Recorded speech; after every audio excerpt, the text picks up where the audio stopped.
김도령과 쌍둥이 자매의 비밀. 옛날 아주 먼 옛날 고을에서 이름난 선비 가문 출신의 김도령이 살고 있었습니다. 그는 비록 집안이 몰락하여 가난했지만 뛰어난 학식과 준수한 외모, 그리고 고든 심성을 지녀 마을 사람들의 칭찬이 자자했습니다. 과거를 보기 위해 한양으로 향하던 길, 김도령은 그만 깊은 산속에서 길을 잃고 말았습니다. 해는 이미 서산 너머로 뉘엿뉘엿 지고 있었고 사방은 칠흑 같은 어둠에 잠겼습니다. 그때였습니다. 으스스한 숲속에서 굶주린 늑대떼의 울음소리가 들려왔습니다. 김도령은 등골이 오싹해지는 것을 느꼈습니다. 그는 필사적으로 달렸지만 늑대떼는 끈질기게 뒤쫓아왔습니다. 결국 늑대 한 마리가 그의 다리를 물어뜯었고 김도령은 쓰러지고 말았습니다. 살이 찢어지는 듯한 고통과 함께 허기마저 밀려와 그의 기력은 급격히 쇠잔해졌습니다.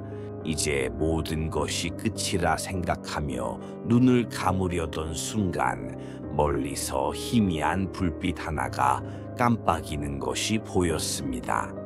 지푸라기라도 잡는 심정으로 김도령은 그 불빛을 향해 기어갔습니다.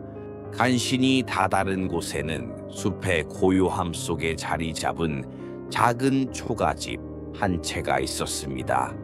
그는 마지막 남은 힘을 다해 문을 두드렸습니다. 누구 없으시오? 지나가던 과객이 목숨을 구걸합니다. 문이 스르륵 열리더니 촛불 너머로 고운 얼굴의 여인이 나타났습니다. 김도령은 겨우 그녀의 모습을 확인하고는 의식을 잃고 쓰러졌습니다. 김도령이 다시 눈을 떴을 때 그는 따뜻한 방 안에 누워 있었습니다. 다친 다리는 깨끗한 천으로 감겨 있었고 훈훈한 약초 냄새가 코끝을 스쳤습니다. 그때 방으로 들어서는 두 여인의 모습에 김도령은 깜짝 놀랐습니다. 두 여인은 마치 한 사람을 복사해 놓은 듯 똑같이 생긴 쌍둥이 자매였습니다. 한 명은 맑고 깨끗한 눈빛을 지녔고 다른 한 명은 어딘가 모르게 장난기 가득한 미소를 머금고 있었습니다. 정신이 드셨군요. 다행입니다. 늑대에게 물린 상처가 깊어 걱정했습니다. 목소리마저 똑같았지만 김도령은 맑은 눈빛을 가진 자매가 먼저 말을 건넨다는 것을 어렴풋이 알 수 있었습니다. 그녀들은 김도령을 부축해 안치고 따뜻한 죽을 내어주었습니다. 며칠 동안 두 자매는 정성껏 김도령을 간호했습니다. 한 자매는 그의 상처를 꼼꼼히 치료하고 약을 다려주었고 다른 자매는 따뜻한 죽을 먹여주고 시중을 들었습니다. 김도령은 자매의 지극정성에 깊은 감동을 받았습니다. 시간이 흐르면서 김도령은 차츰 기력을 회복했습니다. 그는 두 자매 중 동생인 듯한 아가씨에게 마음이 끌렸습니다. 그녀는 늘 조용하고 사려 깊었으며 김도령이 필요한 것을 말하기 전에 먼저 헤아려주는 따뜻한 사람이었습니다. 둘은 밤늦도록 마루에 앉아 이야기를 나누었고 김도령은 그녀에게 자신의 꿈과 포부를 이야기했습니다. 그녀는 그의 이야기에 귀 기울이며 진심으로 응원해 주었습니다. 그러다 어느 날 밤 달빛 아래에서 두 사람의 마음은 마침내 통한 듯 수줍게 서로의 손을 잡고 뜨거운 정을 나누었습니다. 그날 이후 김도령의 마음은 온통 동생에게로 향했습니다. 그는 곧 아내로 삼아 백년가약을 맺고 싶다는 생각에 사로잡혔습니다. 하지만 초가집에 머무는 며칠 동안 김도령은 이상한 경험을 하기 시작했습니다. 분명 동생이라 생각하고 밤을 보냈는데 다음 날 아침 문득 깨어나면 언니인 듯한 아가씨가 그의 옆에서 잠들어 있는 경우가 있었습니다. 혹은 동생에게 주었던 작은 선물을 언니가 가지고 있는 것을 발견하기도 했습니다. 김도령은 혼란스러웠습니다. 두 자매가 너무나 똑같이 생겨 구별하기 어려웠을 뿐 아니라 때로는 서로 바꿔가며 자신을 놀리는 듯한 느낌마저 받았습니다. 하지만 그는 개의치 않았습니다. 그는 오히려 이런 상황에 묘한 흥미를 느꼈고 점차 두 자매 모두에게 알 수 없는 매력에 빠져들었습니다.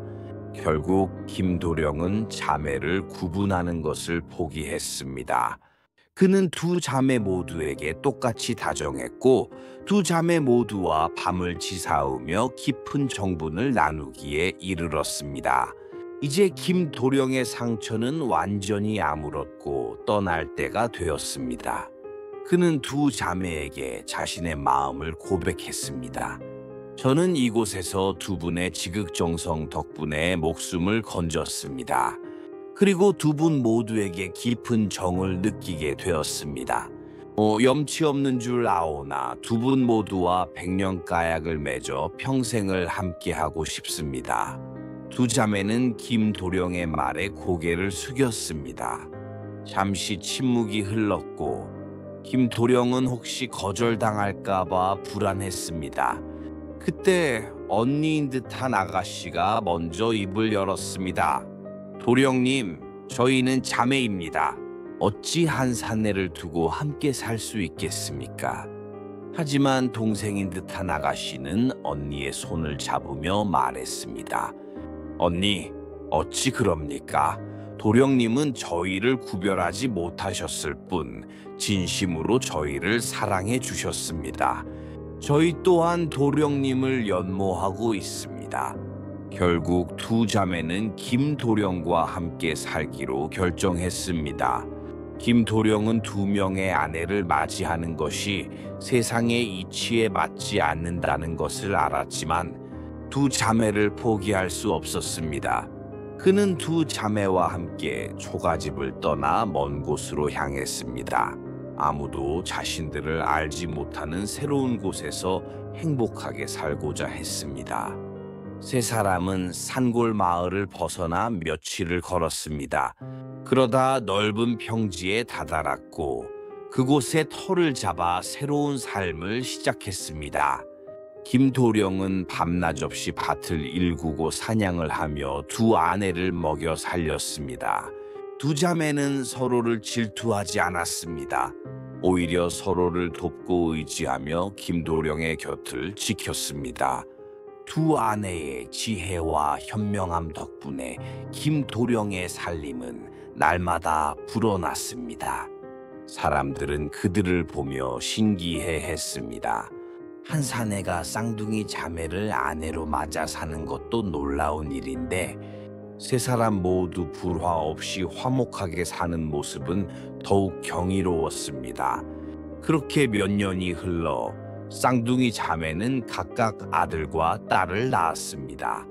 김도령은 금실 좋은 두 아내와 자식들 덕분에 세상 부러울 것 없는 행복한 삶을 살고 있었습니다. 하지만 그의 마음 한구석에는 늘 풀리지 않는 의문이 있었습니다. 어찌하여 두 자매가 나를 이토록 허물없이 받아들였을까? 내가 정말로 그들을 구별하지 못했던 것일까? 어느 날 밤 잠 못 이루던 김도령은 조용히 일어나 밖으로 나왔습니다. 달빛이 교교한 마당에서 그는 기이한 광경을 목격했습니다. 그의 두 아내가 나란히 서서 서로의 얼굴을 바라보고 있었습니다. 그때 언니인 듯한 아가씨가 자신의 얼굴을 만지자 그녀의 모습이 점차 변하기 시작했습니다. 얼굴의 점이 사라지고 머리 모양이 바뀌더니 전혀 다른 사람의 얼굴로 변하는 것이었습니다.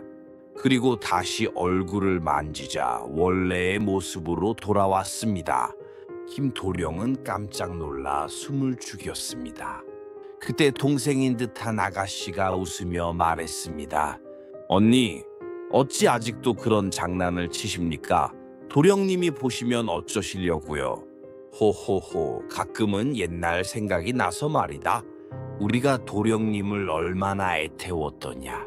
김도령은 순간 머릿속이 번개처럼 스쳐 지나갔습니다.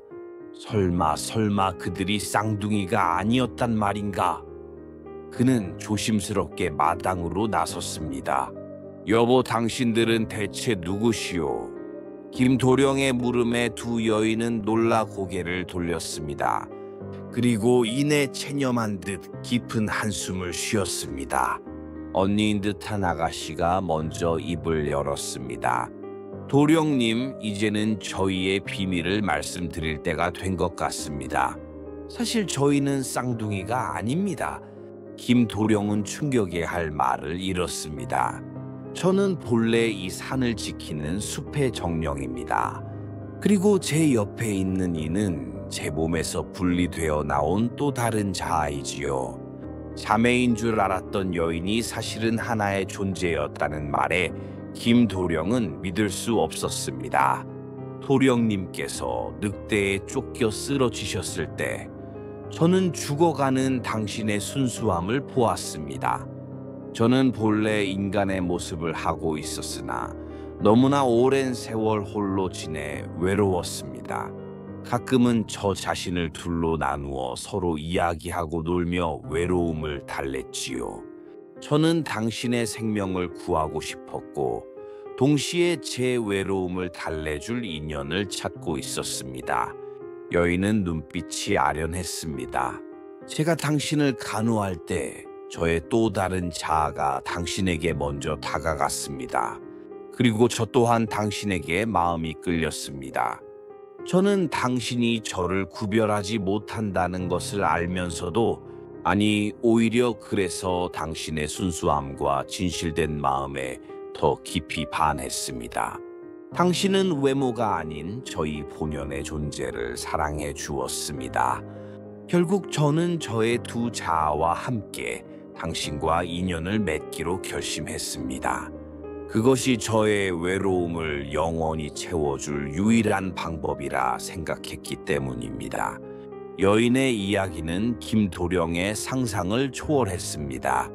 그는 자신이 사랑했던 두 여인이 사실은 하나의 존재였으며 자신과의 인연을 위해 기꺼이 자신의 정령의 힘을 사용했음을 알게 되었습니다. 그는 혼란스러웠지만 동시에 그녀의 깊은 사랑과 외로움에 마음이 아팠습니다. 자신이 사랑했던 것은 그녀의 외모가 아니라 그녀의 본연의 따뜻함과 순수함이었음을 다시금 깨달았습니다. 비밀이 밝혀진 후 김도령은 잠시 방황했습니다. 하지만 그는 이내 마음을 다잡았습니다. 비록 그녀가 인간이 아닌 숲의 정령이었고 쌍둥이 자매가 아닌 하나의 존재였을지라도 그들이 함께했던 시간과 쌓아왔던 사랑은 모두 진실했기 때문입니다. 그는 그녀를 사랑했고 그녀 또한 그를 진심으로 사랑했습니다. 김도령은 아내에게 다가가 손을 잡았습니다. 당신이 누구든 어떤 존재든 상관없소. 나는 당신을 사랑하고 우리 아이들의 어미로서 당신을 영원히 아끼고 존중할 것이오. 이제 더 이상 숨기지 말고 당신의 본연의 모습 그대로 나와 함께 살아갑시다. 여인은 김도령의 진심에 감격하여 눈물을 흘렸습니다. 그녀는 더 이상 자신의 두 자아로 나뉘지 않았습니다.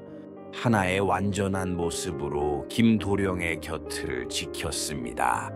그녀의 정령의 힘은 김도령의 살림을 더욱 번성하게 했습니다. 김도령은 그녀의 지혜와 함께 마을을 평화롭고 풍요로운 곳으로 만들었습니다. 그들의 아이들은 무럭무럭 자랐고 어머니가 숲의 정령이라는 사실을 알고 있었지만 전혀 개의치 않았습니다. 오히려 어머니의 신비로운 능력과 지혜를 자랑스러워했습니다. 김도령과 그의 아내는 백년해로하며 행복하게 살았고 그들의 이야기는 후대에 길이 전해져 내려왔습니다. 사람들은 김도령과 쌍둥이 자매, 아니 숲의 정령의 이야기를 들으며 서로 속삭였습니다. 김도령은 늑대에게 쫓겨 목숨을 건졌을 뿐 아니라 신비로운 숲의 정령과 인연을 맺어 참된 사랑을 찾았으니 참으로 운수대통한 사람이로다.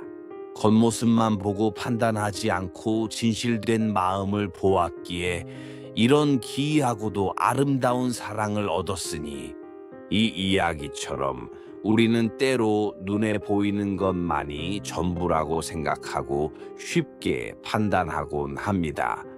하지만 진정한 사랑과 인연은 겉모습이나 세상의 기준에 얽매이지 않습니다.